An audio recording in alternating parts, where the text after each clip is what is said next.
Shalom, kita lanjutkan pelajaran dengan Kejadian pasal 16 ayat 1 sampai dengan 16. Dan Sarai istri Abram itu tidak memberi anak baginya, dan dia mempunyai seorang hamba perempuan, seorang Mesir, dan namanya Hagar. Maka berkatalah Sarai kepada Abram, "Lihatlah, sekarang Yehova telah menahan aku dari melahirkan anak. Aku mohon, hampirilah hambaku. Barangkali aku dibangunkan keturunan dari dia." Dan Abram mendengarkan perkataan Sarai. Lalu Sarai, istri Abram, mengambil Hagar, hambanya, orang Mesir itu, dan memberikannya kepada Abram, suaminya, sebagai istri baginya pada akhir tahun ke-10. Sejak Abram tinggal di tanah Kanaan, dan dia menghampiri Hagar, dan wanita itu mengandung. Namun ketika dia mengetahui bahwa dirinya mengandung, maka majikannya itu direndahkan dalam pandangannya. Maka berkatalah Sarai kepada Abram, "Penderitaanku ini adalah tanggung jawabku. Aku telah memberikan hamba perempuanku ke pangkuanmu. Tetapi ketika dia mengetahui bahwa dia mengandung, aku telah direndahkan dalam pandangannya. Biarlah Yehova menjadi hakim antara aku dan engkau." Namun Abram berkata kepada Sarai, "Lihatlah, hambamu itu ada di dalam kekuasaanmu. Perbuatlah kepadanya apa yang baik di matamu." Lalu Sarai menindasnya, sehingga dia lari dari hadapannya. Dan malaikat Yehova menjumpai dia di dekat mata air di padang gurun, yaitu suatu mata air yang berada di sisi jalan menuju ke Sur. Dan dia bertanya, "Hagar, hamba Sarai, dari manakah engkau datang, dan kemanakah engkau akan pergi?" Dan dia menjawab, "Aku melarikan diri dari hadapan Sarai majikanku." Dan malaikat Yehova itu berkata kepadanya, "Kembalilah kepada majikanmu dan tundukkanlah dirimu kepadanya." Dan malaikat Yehova itu berkata kepadanya, "Aku akan membuat benihmu sangat banyak dan tidak dapat dihitung karena banyaknya." Lalu berkatalah malaikat Yehova kepadanya, "Lihatlah, engkau sedang mengandung dan akan melahirkan seorang anak laki-laki, maka engkau harus menyebut namanya Ismail, karena Yehova telah mendengarkan penderitaanmu, dan dia akan menjadi manusia keledai liar. Tangannya melawan setiap orang, dan tangan setiap orang melawan dia, dan dia akan tinggal berhadap-hadapan dengan semua saudaranya." Dan wanita itu memanggil nama Yehova yang telah berfirman kepadanya itu, "Engkaulah El Roi." Karena dia berkata, "Betapa aku di sini telah memandang kepada yang memandangku." Karena itu orang menyebut mata air itu mata air Lahai Roi. Lihatlah, ia ada di antara Kades dan Berek. Dan Hagar melahirkan seorang anak laki-laki bagi Abram, dan Abram menyebut nama anak yang telah Hagar lahirkan Ismail. Dan Abram berusia 86 tahun pada saat Hagar melahirkan Ismail bagi Abram. Amin. Kita belajar dari ayat-ayat ini ya, tentang Sarah. Jadi Sarah pada usianya ke 75 tahun dia belum memiliki anak. Dia memiliki seorang budak namanya Hagar. Kita harus belajar tentang Hagar ya. Jadi Hagar ini bukan budak biasa yang jelek, yang dekil gitu ya. Tapi Hagar ini adalah budak yang sebenarnya cantik ya, karena dia itu adalah pemberian dari Firaun. Nah, kita bisa baca di Kejadian pasal 12 ayatnya ke-16. Dan dia berbuat baik kepada Abram oleh karena wanita itu. Maka menjadi miliknya lah kawanan domba dan kawanan lembu dan keledai-keledai jantan dan budak-budak dan hamba-hamba perempuan dan keledai-keledai betina dan unta-unta.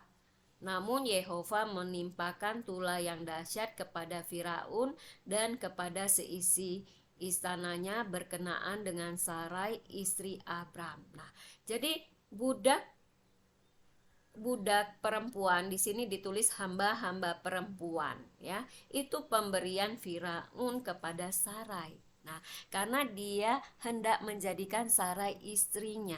Nah, sebagai istri Firaun, tentu saja hamba-hamba perempuan yang diberikan kepada Sarai ini adalah wanita-wanita yang sudah dibersihkan, didandani, dan juga mereka juga bukanlah budak biasa, tapi wanita-wanita yang cantik, yang pandai ya.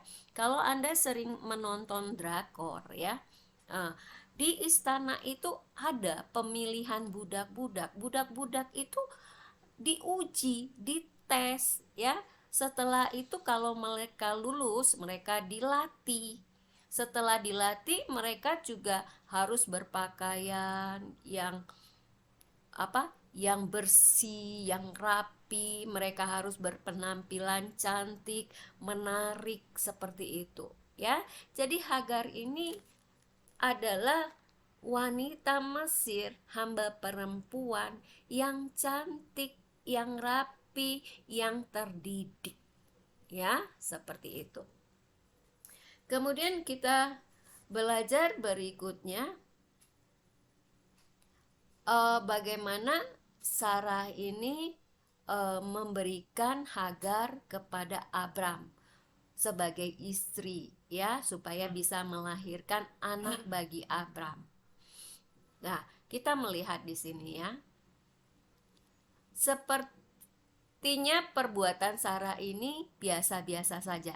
Tapi kalau kita mau bandingkan dengan perbuatan Hawa di Taman Eden, ketika dia mengambil buah dari pohon pengetahuan baik dan jahat dan lalu memberikannya kepada Adam, dan dia bersama Adam memakannya ya, kemudian mereka jatuh dalam dosa. Kemudian Tuhan bertanya kepada Hawa apa yang dia lakukan, lalu dia menyalakan si ular gitu ya. Nah, seperti itu.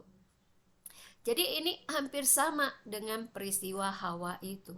Sarai ya, dia yang berinisiatif mengambil Hagar dan memberikannya kepada Abram, dan Abram menerima ya, menerima usulan dari Sarai itu ya, sehingga dia menghampiri Hagar dan Hagar mengandung. Nah, seperti itu. Jadi dari dua peristiwa ini kita belajar, seringkali di dalam rumah tangga ya, seperti rumah tangga Adam dan Hawa dan rumah tangga Abram dan Sarai ini gitu, kita wanita itu sebenarnya berpotensi ya untuk melakukan kesalahan yang kelak akan kita sesalin sendiri, seperti itu. Makanya sebagai seorang wanita ya, sebagai seorang istri, kita harus belajar firman Tuhan supaya kita diberi hikmat oleh Tuhan menjadi wanita yang bijak, yang berhati-hati di dalam mengambil keputusan ya. Kalau kita memiliki ide apapun, kita doakan di hadapan Tuhan ya, benar atau salah gitu ya. Nah, setelah Tuhan konfirmasi, barulah kita melakukan tindakan.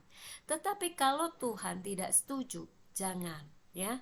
Sehingga kita tidak melakukan kesalahan yang kelak kesalahan itu ya menjadi penderitaan di dalam kehidupan kita.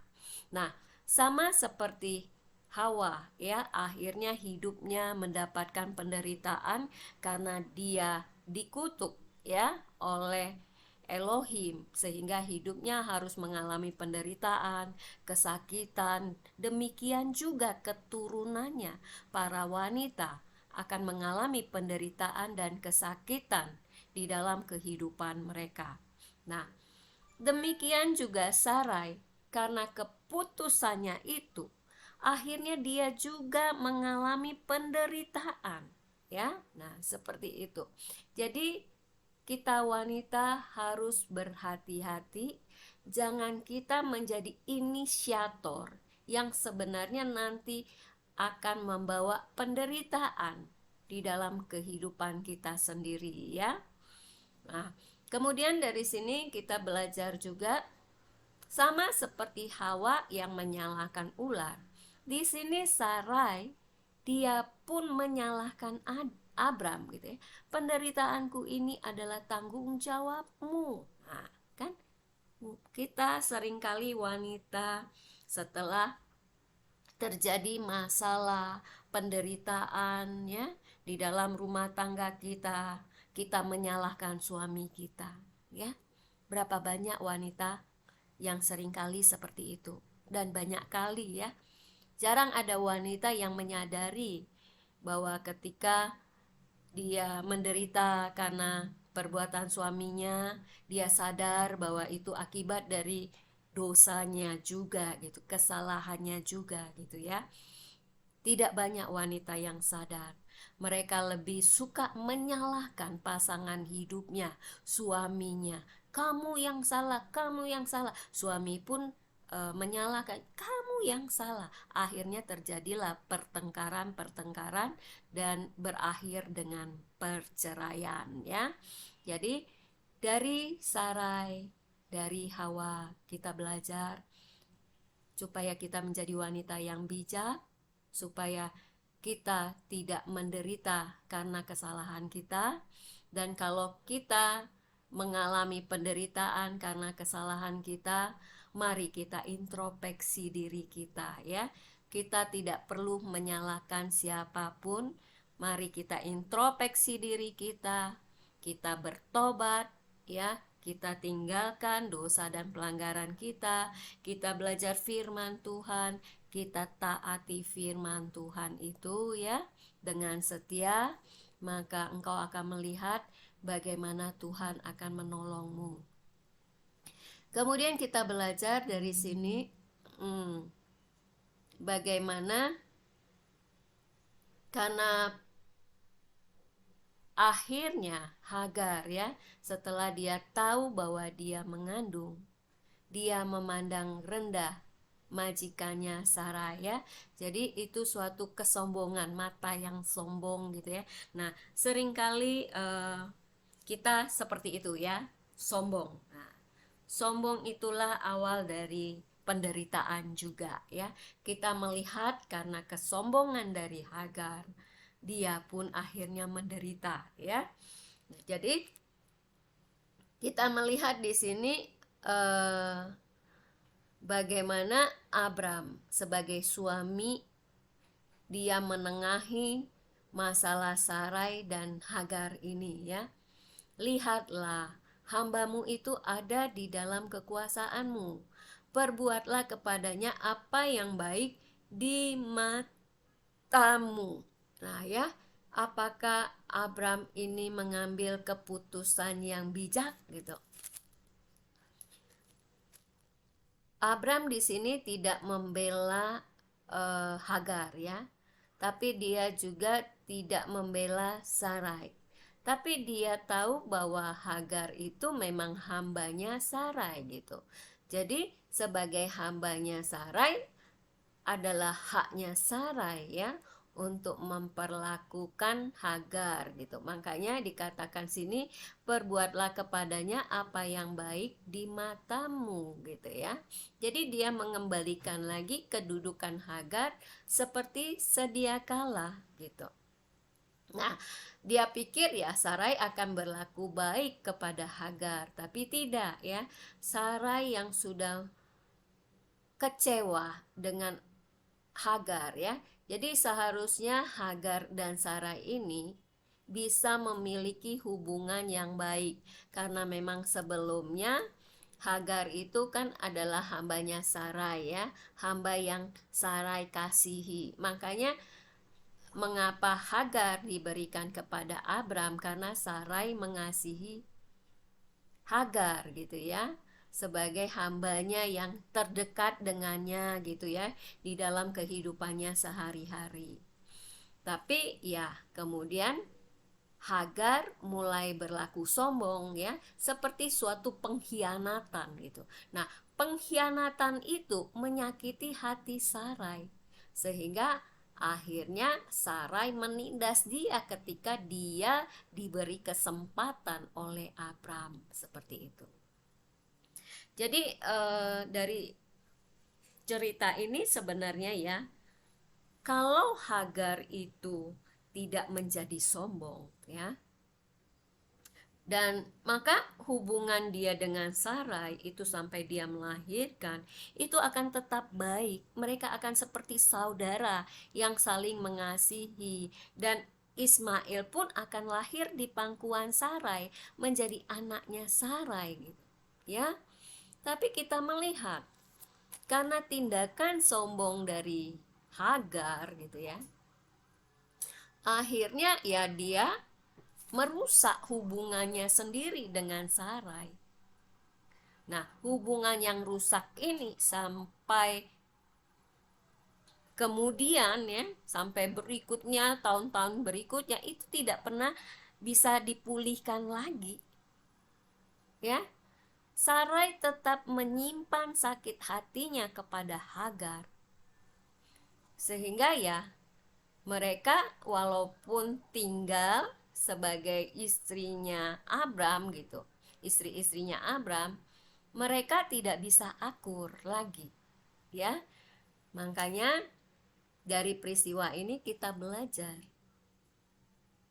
bahwa di dalam kehidupan kita ya, kita harus menjaga hubungan kita dengan setiap orang ya. Jangan sampai terjadi pertikaian, pertengkaran.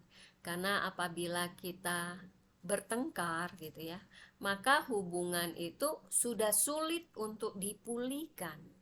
Makanya suami istri ya, atau saudara gitu, atau pertemanan gitu.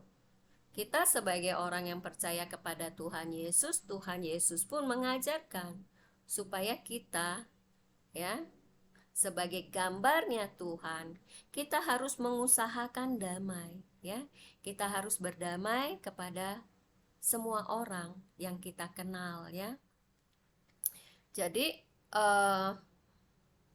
dari peristiwa Hagar ini kita belajar kalau kita menjadi orang sombong dimanapun kita berada ya, orang tidak akan suka ya pada kita. Jadi kesombongan itu suatu karakter yang tidak baik, yang merugikan diri kita sendiri ya.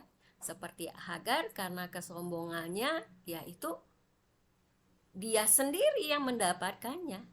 Akhirnya dia harus menderita ya. Nah, jadi sama dari Hagar ini kita belajar, mari kita buang kesombongan dari kehidupan kita. Jadilah orang yang rendah hati ya, karena Tuhan kita mengajarkan kita untuk menjadi orang yang rendah hati supaya kita disenangin dimanapun kita berada ya.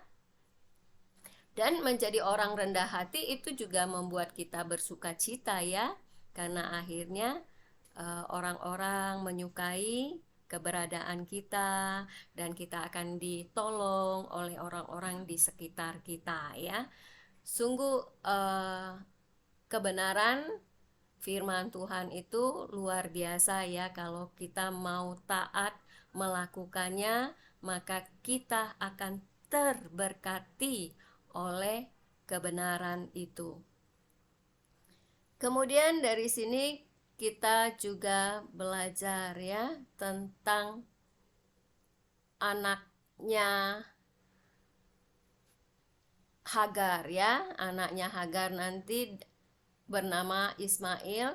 Di sini malaikat sudah menubuatkan ya tentang anaknya Hagar ini. Jadi di sini digambarkan dan dia akan menjadi manusia keledai liar. Tangannya melawan setiap orang dan tangan setiap orang melawan dia, dan dia akan tinggal berhadap-hadapan dengan semua saudaranya. Nah, jadi keturunan Ismail ini kelakuannya itu seperti keledai liar. Dia selalu bertengkar, berperang, bertengkar, berperang, bertengkar, berperang dengan setiap orang gitu. Bahkan dengan saudaranya sendiri aja dia akan bertikai. Seperti itu. Ya. Jadi kalau Anda melihat hari-hari ini bangsa-bangsa yang suka berperang, bertikai gitu ya. Nah, itu karena dia mewarisi darahnya Ismail ya. Karena mereka yang mewarisi darahnya Ismail, mereka itu mewarisi kutuk dosanya gitu ya. Makanya setiap orang itu butuh Tuhan Yesus, karena Tuhan Yesus itu dapat memulihkan kita manusia secara supranatural ya. Sehingga kuasa dosa yang ada di daging kita, kutuk dosa yang ada di daging kita, yang diwariskan oleh leluhur kita itu dihapuskan, dihilangkan dari tubuh kita ya, sehingga tubuh kita ini dipulihkan dengan kebenaran firman Tuhan, sehingga kita menjadi orang yang benar, yang sudah dimerdekakan dari kutuk dosa. Kemudian dari sini kita belajar ya bagaimana juga tentang Hagar ini ya. Jadi di sini malaikat mengajarkan kepada Hagar untuk kembali kepada majikannya Sarai dan tundukkanlah dirimu kepadanya. Jadi malaikat mengajarkan Hagar untuk rendah hati ya, menundukkan diri itu rendah hati. Nah, jadi seperti itulah kita harus hidup sebagai gambar Tuhan. Kita harus rendah hati ya, karena kesombongan itu adalah gambarnya si jahat ya. Ingatlah itu supaya jangan ada kesombongan di dalam diri kita ya, di dalam pikiran hati kita. Jangan sampai ada kesombongan. Kemudian kita juga belajar dari sini, kita melihat ya Hagar sebagai hambanya Sarah ya, sebagai hamba perempuan yang tinggal di kemah-kemahnya Abram gitu ya. Dia mengenal Elohim ya. Jadi kita melihat dari kehidupan Abram gitu ya. Dia itu seorang kepala rumah tangga yang melatih semua hamba-hambanya yang tinggal di dalam kemah-kemahnya ya. Kita melihat itu dari Kejadian 14 ya, ayatnya ke-14 juga. Ketika Abram mendengar bahwa saudaranya telah ditawan, maka ia mengerahkan orang-orang yang terlatih yang dilahirkan di kediamannya, sebanyak 318 orang, dan mereka mengejar sampai ke Dan. Ya, kita melihat Abram itu seorang yang yang pandai berperang. Dia melatih setiap orang di rumahnya supaya mereka pandai, terlatih dalam berperang. Nah, bukan hanya terlatih dalam berperang juga, tapi Abram juga mengajarkan mereka kebenaran, mengajarkan mereka tentang Elohim, Yehova. Jadi kita melihat ya, Abram ini ya, dia itu adalah gambar kita ya, bagaimana kita ya harus menyampaikan kerajaan Elohim dan kebenarannya kepada keluarga kita, anak-anak kita, ya, dan teman-teman kita, seperti itu. Jadi kita perlu menyampaikan kebenaran kerajaan Elohim itu, ya, karena memang itulah tugas kita orang-orang percaya, ya. Kalau kita memiliki kasih Elohim, ya, kita akan berbelas kasihan kepada jiwa-jiwa, terutama keluarga kita, pasangan hidup kita, anak-anak kita. Kita harus menyampaikan kerajaan Elohim dan kebenarannya supaya mereka diselamatkan. Ya, kalau mereka menolaknya, ya itu tanggung jawab mereka sendiri, ya. Tapi kita perlu menyampaikannya dan kita doakan mereka, meminta belas kasihan Tuhan, dan kita percaya, ya, hanya Tuhan Yesus yang mampu, ya, melakukan keajaiban di dalam kehidupan mereka. Demikianlah firman Tuhan. Tuhan Yesus memberkati. Amin.